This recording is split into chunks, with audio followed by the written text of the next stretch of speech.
So let's kick things off with some more perspective on the market story and the inflation numbers. Jack Manley is a global market strategist with JP Asset Management, and he's been kind enough to join us on this Wednesday. Jack, nice to see you. Thanks for your time. Thanks for having me. All right, instant reaction. Over to you. What do you make of the inflation print? Look, John, I think the most important thing here is that the print for July came in under the print for June. That is the biggest sort of headline here that I think we need to focus on. The fact that it came under expectations, which we're already looking for a cool down relative to June, that's just kind of the cherry on top. Now, I don't want to go so far as to say that, we have hit peak inflation because we came through a similar story back in March of this year and then got burned when that April print surprised, or rather when that May print surprised to the upside. But I do think it is an encouraging side that the price pressures may be cooling off as we move through this year. Certainly all the things that we were looking for to cool off, generally speaking, did. I mean, is this the most important part of the market story? Because, we talk about higher interest rates, which subsequently can cool the economy, and then everybody starts talking about, well, what kind of cool down are we going to see? Are we going to see a recession? If we see a recession, is it going to be a shallow recession or a deep recession? But I would imagine if prices can in some way cool down, it eliminates the need for some of that conversation. Is that fair to say?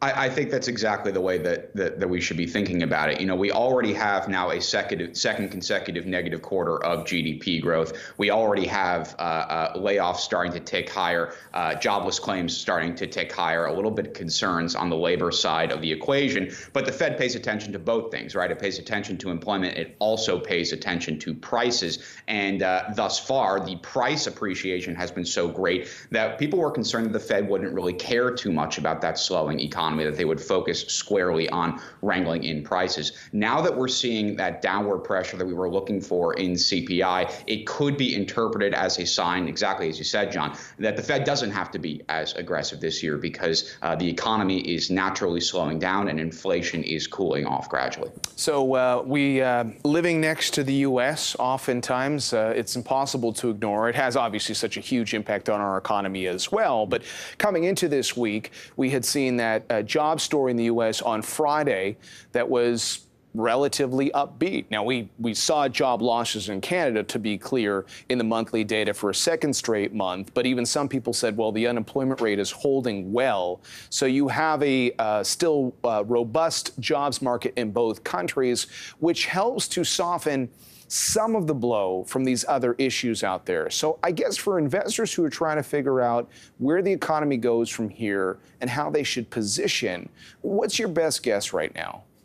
Well, I think the thing we need to focus on most is the trajectory of interest rates, which of course is going to be related to the view on inflation, the view on growth. And I think when you're looking particularly at the United States, but Canada to some extent as well, you are seeing both of these things naturally cooling off. And that suggests a trajectory that will slightly, for interest rates rather, that will slightly underdeliver relative to what current expectations are. If we see that happen, it's a tailwind for a number of different parts of capital markets. I mean, it's certainly good for bond investors because we're going to start to see yields across the curve move lower, duration starting to make a bit more sense in portfolios, and that's already manifested itself at least a bit over the last couple of months. For equity investors, it provides a much needed change in the discount rate for future earnings growth, which is why I think we're starting to see some of those tech names rally in response to this softer than expected inflation data. And if you are a US-based investor, at least looking at international assets, one of the biggest problems we've been facing right now is a very strong U.S. dollar.